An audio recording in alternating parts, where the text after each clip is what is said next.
नाजरीन कराम, तमाम खदशात दुरुस्त साबित हुए। इसराइल को तस्लीम न करने की सजा के तौर पर यूएई ने पाकिस्तानियों के अरब अमारात में दाखिले पर पाबंदी आयद कर दी, लेकिन इसका जवाब ये घड़ा गया कि कोरोना वायरस की दूसरी लहर के खतरे के पेश नज़र पाकिस्तानियों के लिए गैर मुअय्यना मुद्दत के लिए वीजे के इजरा पर पाबंदी लगाई गई है।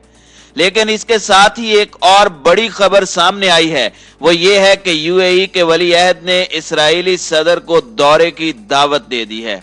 इस दौरे में पाकिस्तान के लिए बड़ा वाजे और दो टोक पैगाम है। वो पैगाम क्या है? और दूसरी जानिब वजीर आजम पाकिस्तान इमरान खान ने 4 बड़े ममालिक का प्रेशर बर्दाश्त करने से इनकार करते हुए अपने नजरियात और पाकिस्तानियों के मौक़िफ़ पर किसी भी किस्म का समझौता न करते हुए सऊदी अरब, अमेरिका, इसराइल और हिंदुस्तान के प्रेशर को जूते की नोक पर रखते हुए सख्त पैगाम दे दिया है। वीडियो की तफसील में जाने से कबल आप दोस्तों से गुजारिश है कि वीडियो को आखिर तक मुलाहिजा करें ताकि खित्ते में तेजी से बदलती सूरत हाल से आप आगाह रह सकें। नाज़रीन इकराम, बज़ाहिर इस्लामी मुल्क का टैग लगाए हुए अरब अमारात ने पाकिस्तान के साथ अपनी नफरत निकालते हुए कोरोना वायरस की आड़ में पाकिस्तानियों के दाखिले पर गैर मुअय्यना मुद्दत के लिए अरब अमारात में पाबंदी आयद कर दी है। इसके साथ ही दूसरी खबर यूएई के वली अहद की इसराइली सदर को दौरे की दावत है। रिपोर्ट के मुताबिक अबू धाबी के वली अहद और मुत्तहिदा अरब अमारात के मुसल्लह अफवाज के deputy supreme commander Sheikh Mohammed bin Zayed Al Nahyan ने इसराइली सदर को बाज़ाब्ता तौर पर अपने मुल्क के दौरे की दावत दी है।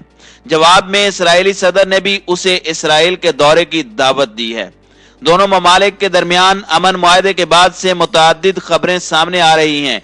मुख्तलिफ शोबों में दो तरफा ताल्लुकात बढ़ाने के मुख्तलिफ मुआहदों पर दस्तखत हुए हैं। इनमें से एक मुआहदे के तहत यूएई और इसराइल ने एक हफ्ते में 28 परवाजें चलाने पर इत्तेफाक किया है और दोनों ने गुज़श्ता माह टैक्सों से बचने के लिए भी इब्तदाई मुआहदे पर दस्तखत किए थे। इसका मकसद दोनों ममालिक के दरमियान सरमायाकारी की हौसला अफजाई और फरोग देना है। एक और मुआहदे के तहत अमाराती शहरी अब बगैर वीजे के 90 दिन के लिए इसराइल जा सकते हैं। यूएई की सरकारी खबर रसां एजेंसी के मुताबिक इसराइली सदर ने शेख मोहम्मद बिन जैद को एक खत लिखा। उसमें उन्होंने दोनों ममालिक के दरमियान दो तरफा ताल्लुकात को मजबूत करने और उन्हें बाहमी मफादात में मजीद फरोग देने के तरीकों के बारे में लिखा। रिपोर्ट के मुताबिक इसराइली सदर ने अपने पैगाम में तारीखी अमन मुआहदे पर दस्तखत करने की कोशिश को सराहा, जिसके नतीजे में दोनों ममालिक के दरमियान ताल्लुकात के एक नए दौर का आगाज हुआ है।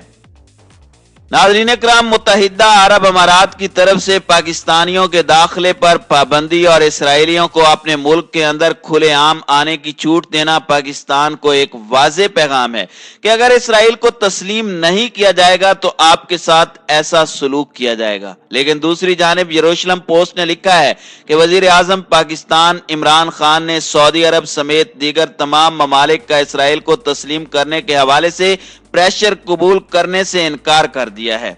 इसमें कोई शक नहीं कि पाकिस्तान पर दबाव बढ़ाने में सबसे पहले सऊदी अरब है। यरूशलेम पोस्ट के मुताबिक सिर्फ 4 ममालिक हैं जो पाकिस्तान पर दबाव बढ़ा सकते हैं। उनमें एक अमेरिका, दूसरा इसराइल, तीसरा हिंदुस्तान और चौथा सऊदी अरब है। कोई 5वां मुल्क ऐसा नहीं है जो पाकिस्तान पर इसराइल को तस्लीम करने के हवाले से बारगेनिंग कर सके। नाज़रीन इकराम, पाकिस्तान इसराइल को तस्लीम करने के हवाले से किसी का दबाव कबूल नहीं करेगा। खास तौर पर मौजूदा वजीर आजम इमरान खान की मौजूदगी में तो इस पर बहस ही फजूल है। खिते की पेचीदा जोग्राफियाई सूरत हाल के साथ साथ गुज़श्ता बरसों में इसके इर्तिका के हवाले से भी पेचीदा सूरत हाल को अगर सामने रखा जाए तो जहां एक तरफ पाकिस्तान को दबाव का सामना रहा है तो दूसरी तरफ पाकिस्तान के बहुत हमदर्द चीन, ईरान, तुर्की और मलेशिया की शक्ल में मौजूद हैं। इन हालात में पाकिस्तान पर दुनिया के दबाव की कोई हैसियत और अहमियत नहीं है। पाकिस्तान के पास इस वक्त एक मजबूत सियासी क़यादत इमरान खान की शक्ल में मौजूद है जो दबाव को कभी खातिर में नहीं लाते। पाकिस्तान की इसराइल को तस्लीम करने के हवाले से बहुत ज्यादा ऑफर्स हैं, लेकिन पाकिस्तान अपने नजरियात पर कभी समझौता नहीं करेगा। डोनाल्ड ट्रंप के दौरे हुकूमत के तीसरे साल पाकिस्तान पर इसराइल को तस्लीम करने के हवाले से बहुत ज्यादा दबाव था, लेकिन इमरान खान ने इसकी परवाह नहीं की। वजीर आजम का यह कहना है कि उन पर इसराइल को तस्लीम करने के हवाले से दबाव है तो वो सिर्फ और सिर्फ सऊदी अरब का है। सऊदी अरब पाकिस्तान की मुआशी सूरत हाल को कार्ड के तौर पर इस्तेमाल करने की कोशिश करता है, जिसे इमरान खान ने मुस्तरद कर दिया है। अमेरिका के नए होने वाले सदर जो बाइडन भी इसराइल को तस्लीम करने के हवाले से पाकिस्तान पर दबाव बढ़ाएंगे, लेकिन यह बात तय है कि इमरान खान अपने नजरियात और पाकिस्तानी मौक़िफ़ पर कभी भी सौदेबाजी नहीं करेंगे। अमेरिकी नौमुंतखब सदर जो बाइडन अफगानिस्तान, कश्मीर, ईरान और खिते के दूसरे अहम मसाइल के हवाले से भी अलग मौक़िफ़ रखते हैं। यही वजह है कि पाकिस्तान ने सऊदी अरब के दबाव से निकलने के लिए सऊदी अरब की तरफ से दी गई इमदाद वापस करने का फैसला किया है और पाकिस्तान बहुत जल्द ये $2 अरब सऊदी अरब को वापस करके सऊदी अरब के दबाव को दूर फेंक देगा। नाज़रीन इकराम, मौजूदा सूरत हाल को अगर देखा जाए तो आने वाले कुछ अरसे में सऊदी अरब भी पाकिस्तानियों के हवाले से बड़े और अहम फैसले कर सकता है। अरब अमारात की तरफ से पाकिस्तान पर वीजे के इजरा की पाबंदियों के बाद इसराइली वजीर आजम को अपने मुल्क का दौरा करने की दावत देना पाकिस्तान को वाज़ेह पैगाम है कि अरब अमारात ने ऐसा क्यों किया है। लेकिन यह बिल्कुल हकीकत है कि पाकिस्तान कभी भी मजलूम फलस्तीनियों का साथ नहीं छोड़ेगा और वजीर आजम पाकिस्तान इमरान खान के दो टोक और वाज़ेह मौक़िफ़ पर फलस्तीनी क़यादत ने वजीर आजम पाकिस्तान का शुक्रिया अदा किया है।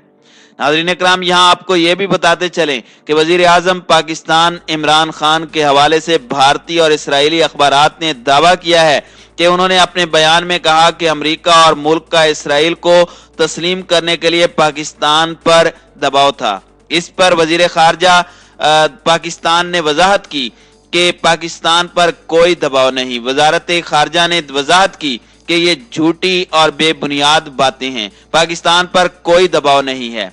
वजीर आजम फलस्तीन से मुतालिक वाज़ेह ऐलान कर चुके हैं। उन्होंने ऐलान किया था कि फलस्तीनी रियासत के क़याम तक इसराइल को तस्लीम नहीं किया जाएगा। इसराइल, अमेरिका और अरब ममालिक मिलकर पहले भी एक फलस्तीनी रियासत कायम कर चुके हैं जो फलस्तीनी अथॉरिटी के नाम से मौजूद है। तो क्या ऐसे किसी ऐलान पर वजीर आजम इसराइल को तस्लीम कर लेंगे? इसराइल को तस्लीम करना इतना सादा मामला नहीं है। ये जमहूरियत और बैनुल अक़वामी कवानीन का मसला ही नहीं, ईमान और अकीदे का भी है। दुनिया भर से यहूदियों को लाकर फलस्तीन की सरजमीन पर आबाद करके कब्जा किया गया और फलस्तीनियों को बेदखल करके इसराइल की बुनियाद रखी गई थी। इस कज़िये को हल किए बगैर महज 2 रियासती हल की बुनियाद पर इसराइल को तस्लीम करना तो कोई हल नहीं है। अरब अमारात में अब पाकिस्तान समेत 10 ममालिक पर कोरोना को आड़ बनाकर पाबंदी लगाने का फैसला किया गया है। इन ममालिक में तुर्की, ईरान, यमन, शाम, लीबिया, कीनिया, सोमालिया और अफगानिस्तान शामिल हैं। पाबंदी का इतलाक गैर मुअय्यना मुद्दत तक जारी रहेगा। दूसरी जानिब गैर कानूनी तौर पर मुकीम व गैर मुल्की जिनके वीजे की मियाद 1 मार्च 2020 से पहले खत्म हो चुकी है, वो 31 दिसंबर तक बगैर जुर्माना अदा किए अपने मुल्क वापस जा सकते हैं। इन पेशकश का ऐलान 14 मई को भी किया गया था और अब इसे बढ़ाकर 31 दिसंबर तक कर दिया गया है। हुकाम के मुताबिक इस पेशकश से हर किस्म के वीजे पर यूएई आने वाले अफराद फायदा उठा सकते हैं, ताहम उन्हें वापस जाना होगा।